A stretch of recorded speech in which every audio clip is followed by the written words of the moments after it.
You wore the shirts. You made the statement. But when it came time to show up, you didn't. That's not me saying it. That's Candace Parker. Is she calling out her own league or exposing a deeper issue no one wants to face? That's deep. Chapter 1. What she said. In a podcast that aired on Wednesday, July 31st, Candace Parker didn't hold back. In the debut episode of her brand new podcast with Indiana Fever star Aaliyah Boston, titled Post Moves, Parker delivered one of the strongest critiques we've heard in the WNBA this season. Y'all cannot come out there with those shirts of "pay us what you owe us" and then do that at the All-Star game, Parker told Boston, clearly referencing the effort shown during the All-Star game. Now, if you've been keeping up, you probably already know what moment she's talking about. Chapter 2. The "pay us what you owe us" moment. This year's WNBA All-Star game in Indianapolis had all the right ingredients: a fun new format, a stacked roster, and a crowd ready for fireworks. But before the first basket was even made, the players made a different kind of statement. Every All-Star walked into Gainbridge Fieldhouse wearing black shirts printed with a clear and powerful message: "Pay us what you owe us." This wasn't just fashion. It was a public, unified stance against the current financial structure of the league.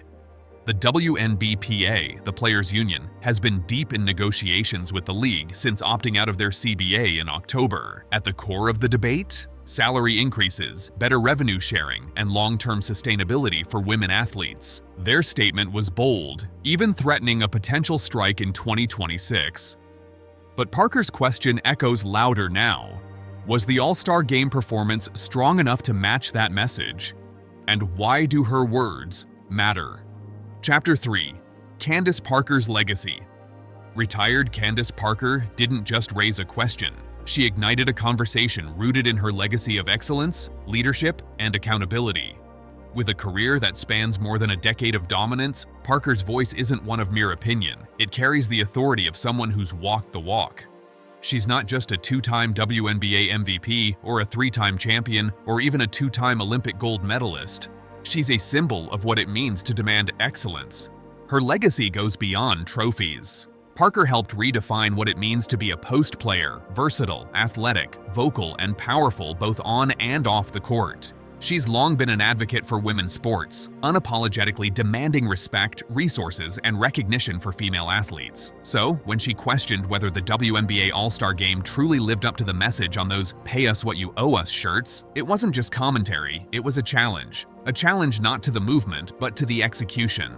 Parker acknowledged the WNBA schedule is brutal. The season was extended this year, cramming in more games with no additional pay, followed by a brief All-Star break and then right back to the grind. She understood the system is flawed. Yet, her concern wasn't just about fatigue. It was about optics. With the league under the spotlight, with players literally wearing the message on their chests, the All-Star game needed to deliver a statement on the court, not just in headlines. And instead, what did we get? Team Collier shattered records, 151 points in an All-Star game, Nafisa Collier herself with a historic 36-point performance. But stats alone don't paint the whole picture. There was no real defense. The game saw over 123-point attempts, more like a shoot-around than a competitive display. Yes, there were highlights. Yes, fans were entertained. But many, including Parker, expected more. She said it best. It wasn't the fact that you're doing something to prove why you have to be paid. I think it was just an opportunity to maximize the moment of wearing the shirt, along with giving the product. In other words, this was a chance to turn a marketing slogan into a movement-defining moment, to show the world why these women deserve every dollar they're demanding, not just by talking about it, but by showing it. Chapter 4. Is she right? Social media, for the most part, stood with Parker. Fans echoed her thoughts, saying the game felt more like a laid-back pickup session than a showcase of elite talent. Some even compared it to the Big Three League. Fun to watch, sure, but lacking the edge of a real contest. And that's the point Parker was making. The All-Star game wasn't just another game, it was a platform. And many felt the players didn't meet the moment. And more than this, fans paid to watch this. Viewership was high, interest was real. And when the product on the court doesn't reflect that energy, it sends a message, intentional or not, that fan investment doesn't matter. Women's sports can make the noise off the court, but not always back it up on the court. But that's not the whole truth either.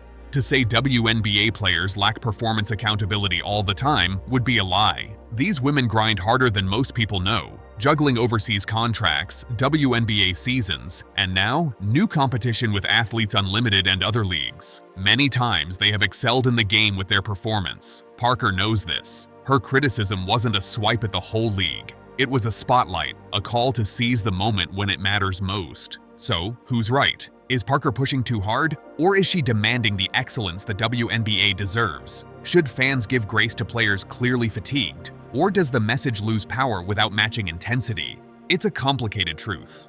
But one thing's for sure, Candace Parker didn't just ask a question.